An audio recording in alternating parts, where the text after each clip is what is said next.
जय हिंद दोस्तों, मैं सेबी पंजीकृत सलाहकार नहीं हूं। यह वीडियो केवल शैक्षिक और सूचनात्मक उद्देश्य के लिए बनाई गई है। कल जब रिजल्ट का मैं वीडियो बना रहा था तो 850 करोड़ रुपए का नेट प्रॉफिट देख के एक बार के लिए मैं भी आप लोगों को बोला था कि बहुत शानदार रिजल्ट आया है और कल अच्छी खासी बढ़त जो है इन्फोसिस में देखने के लिए मिल सकती है। और साथ में कंपनी ने बढ़िया सा डिविडेंड भी घोषित किया था 25 रुपये पर इक्विटी शेयर के हिसाब से, और उसके लिए 10 जून को रिकॉर्ड डेट अपना तय किया था। 9 जून खरीदारी करने का लास्ट डेट रहेगा इसके लिए, और 25 जून तक ये डिविडेंड मिल भी जाएगा। लेकिन सुबह होते ही या रात होते ही कह लीजिए पता चल गया था, क्योंकि यूएस का जब मार्केट ओपन हुआ था तभी पता चल गया था कि एडीआर इनका जो है 4% डाउन तो कल ही दिखा रहा था। 4% एडीआर डाउन, जो यूएस में इसके शेयर कह लीजिए ट्रेड होता है एडीआर। अब उसके बाद आज मार्केट ओपन हुआ तो ठीक ठाक थोड़ा सा ओपन हुआ था, लेकिन उसके बाद फिर से देख सकते हो यहाँ पे 1166 रुपये के प्राइस पे ट्रेड कर रहा है और 6% की गिरावट इसमें आई है। मतलब 8,500 करोड़ रुपए का नेट प्रॉफिट आना न आना एक बराबर हो गया है। कम आता तो भी गिरता, बट ज़्यादा आया है तो भी गिर रहा है, तो फिर दिक्कत कहाँ पे आ गई है। तो इसके पीछे कई सारे मैं कारण आप लोगों को यहाँ पे बताने वाला हूँ, समझाने वाला हूँ। आप लोग वीडियो पूरा देखिएगा ताकि आप लोगों को भी समझ में आए। ये पहली बार नहीं है कि ऐसा आईटी कंपनियों के साथ हो रहा है। आईटी कंपनियां ऐसी कंपनियां हैं जिनको मैं कई बार देखा हूं कि ये जो है ज़्यादातर गाइडेंस पे चलती हैं, और अपने भी गाइडेंस पे चलती हैं, दूसरे के भी गाइडेंस पे चलती हैं। मतलब इनमें बहुत ज़्यादा तालमेल मतलब रहता है। हालांकि तालमेल तो सभी सेक्टर की कंपनियों में रहता है कि कोई अगर किसी बढ़िया बैंक का रिजल्ट ख़राब आ गया तो सारे बैंक गिर जाते हैं कि भाई मेरा बड़ा भाई गिर रहा है तो हम भी गिरेंगे। आईटी कंपनियों में भी तालमेल बहुत बढ़िया होता है। अभी एचसीएल टेक्नोलॉजी का रिजल्ट बेकार आया था, गिरा था तो सब गिरे थे कि भाई गिर रहा है तो हमको भी गिरना ही गिरना है। इसी तरीके से इन्फोसिस का जब खराब रिजल्ट आ रहा है तो भी सबको गिरना है। मतलब एकदम तालमेल बिठा के चलती हैं सब कंपनियां, ठीक है ना।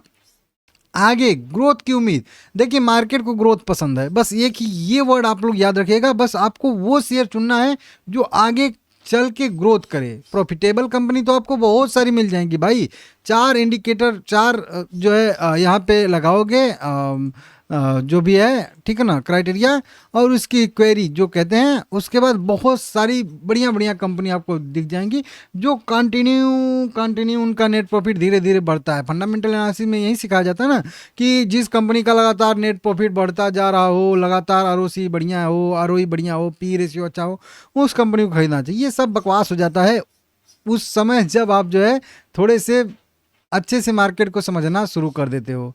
क्यों? क्योंकि ये सब चीज़ें काम करती ही नहीं है खास करके उतना, और ये आपको यहाँ पे दिख भी रहा है। सब चीज़ बढ़िया है, लेकिन वो ग्रोथ का जो उम्मीद है वो थोड़ा सा जब फीका पड़ता है तो अच्छा रिजल्ट आने के बावजूद नेट प्रॉफिट अगर 21-20% बढ़ रहा है किसी कंपनी का, और बड़ी कंपनी का 5 लाख करोड़ के मार्केट कैप वाली कंपनी का, तो फिर भी शेयर 6% पिट रहा है, तो उसका कोई लॉजिक कोई नहीं दे सकता है। बस वही लोग कहेंगे कि आगे का गाइडेंस कम है, दे रही है कंपनी, इसकी वजह से गिरावट है। लेकिन नेट प्रॉफिट तो बढ़ रहा है ना, मेन चीज़ तो नेट प्रॉफिट होता है ना। लेकिन मार्केट जो है कुछ अलग ही सोच समझ के चलता है, ठीक है ना। ग्लोबली भी थोड़ा सा मूड माहौल ख़राब है, तो इसके वजह से भी थोड़ा सा दिक्कत है। यूएस, ईरान, ये सब बकवास हो रहा है, इसकी वजह से कई सारी पॉजिटिव रिपोर्ट आई हैं। एक तो कहते हैं कि चलिए रिपोर्ट भी, रिजल्ट के बाद रिपोर्ट निगेटिव आ रही हैं, इसके वजह से गिरावट आ रही है। लेकिन नहीं, यहाँ पे और उल्टा सीन है। यहाँ पे रिपोर्ट, ब्रोकरेज रिपोर्ट कहते हैं ना कि नहीं रिजल्ट तो बढ़िया आया था लेकिन ब्रोकरेज रिपोर्ट जो है वो ख़राब आ गई, इसके वजह से गिरावट आ गई। लेकिन यहाँ पे ब्रोकरेज रिपोर्ट भी बढ़िया आ रही हैं उसके बावजूद भी, और एक नहीं 8-10 ब्रोकरेज रिपोर्ट आई हैं उसके बावजूद गिरावट हो रही है। आगे क्या करना है मैं आप लोगों को थोड़ा समझाऊंगा। अब देखिए 24% का अपसाइड बता रहा है चॉइस इंस्टीट्यूशनल इक्विटी, मतलब चॉइस ब्रोकिंग कह लीजिए। बाय रेटिंग के साथ में लगभग ये बता रहे हैं कि जो है टारगेट प्राइस इनका है 1500 का, और जब ये रिपोर्ट निकाले थे तो 1243 रुपया करेंट प्राइस। अभी ये 24% का अपसाइड बता रहा था। अभी की बात करेंगे तो अभी तो 30-32% के आसपास का जो है अपसाइड हो गया होगा। समझ रहे हो? 24 तारीख की ये रिपोर्ट है, देखिए यहाँ पे 24 तारीख की आज की। उसके बाद भी शेयर में गिरावट यहाँ पे देखने के लिए मिल रही है। वहीं पे अगर हम लोग यहाँ पे देखेंगे तो प्रभुदास लीलाधर की तरफ से भी Q4 पे रिपोर्ट आई है, और इनके तरफ से भी टारगेट प्राइस जो तय किया गया है वो तय किया गया है 1570 रुपये का, जो अपसाइड का लगभग देखेंगे तो यहाँ पे भी अच्छी खासी जो है तेजी दिखा रहा है ऊपर की साइड में 25, 26, 27%। अभी करेंट प्राइस से तो हो सकता है 30%, 32% भी बन जाए, समझ रहे हो। तो इसकी यहाँ पे बढ़िया रिपोर्ट आई थी। ICICI सिक्योरिटी की कुछ खास नहीं थी, लेकिन फिर भी वही है, 1300 से बढ़ा के इन्होंने अपना टारगेट 1310 रुपया कर दिया है, मतलब 10 रुपया इंक्रीज कर दिया है। 24 अप्रैल की यह भी रिपोर्ट है।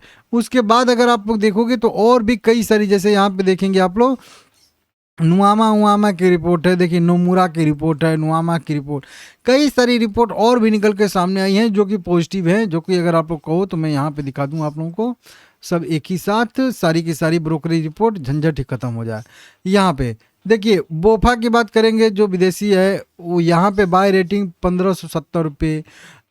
HDFC सिक्योरिटी यहाँ पे बाय रेटिंग 1550 रुपये का टारगेट। मोतीलाल ओसवाल की बात करेंगे तो मोतीलाल ओसवाल यहाँ पे दे रहे हैं बाय रेटिंग 1450 रुपये।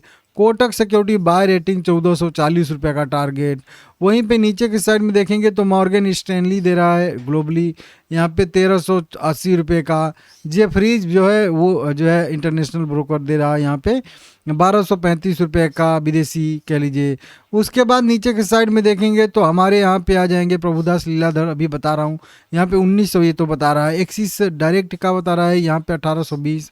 ICICI डायरेक्ट का बता रहा है होल्ड के लिए 1400। वहीं पे MK का बता रहा है यहाँ पे 1450 रुपये।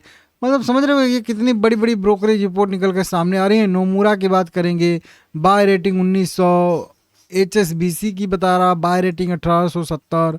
चॉइस की बाय रेटिंग 1860। मतलब देख सकते हो आप लोग कितनी, हालांकि इसमें कुछ पुरानी भी ब्रोकरेज रिपोर्ट हैं। CLS से भी बता रहा है 1780। इतनी बढ़िया बढ़िया ब्रोकरेज रिपोर्ट, या फिर अब कभी भी टारगेट दिए होंगे ये लोग, तो दिए ही हैं ना भाई, जब भी रिपोर्ट निकाले होंगे तो निकाले ही होंगे ना कभी ना कभी। तो उसके बावजूद शेयर में गिरावट आ रही है, तो फिर क्या ही कहना है। अब देखिए शेयर में लगातार गिरावट आई थी, IT कंपनियों में नीचे थोड़ा सस्टेन किए थे, उम्मीद थी कि बढ़िया रिजल्ट आएगा तो यहाँ से मोमेंटम आएगा, और अकेले इन्फोसिस में नहीं पूरे सेक्टर में मोमेंटम आएगा, लेकिन बिल्कुल उल्टा होता हुआ हम लोगों को दिख रहा है। अब जब तक शेयर फिर से जो है 1300 रुपये के ऊपर नहीं जाता है, नहीं निकलता है, तब तक इसमें थोड़ा सा दबाव बना रहेगा। और अगर टेक्निकल एनालिसिस मेरे दूसरे चैनल पे आप लोग देखोगे तो भी वहाँ पे थोड़ी सी दिक्कतें यहाँ पे हैं। सारे के सारे मूविंग एवरेज के नीचे शेयर है, तो वीकली चार्ट पे भी नीचे है, डेली चार्ट पे भी सभी के सभी मूविंग एवरेज के लगभग नीचे है। तो थोड़ा सा टेक्निकली लोगों को विश्वास नहीं हो रहा है, इसकी वजह से शेयर में लगातार गिरावट देखने के लिए मिल रही है। तो अब भाई तो क्या होगा आगे तो भगवान ही जाने, लेकिन ठीक है, लॉन्ग टर्म का अगर व्यू है तो IT कंपनियों को कुछ ना कुछ तो पोर्टफोलियो में रखना ही चाहिए, जितना इनका वेटेज है कम से कम। तो आप लोग अपने हिसाब से देख लीजिएगा, दिक्कत है भाई, ठीक है ना।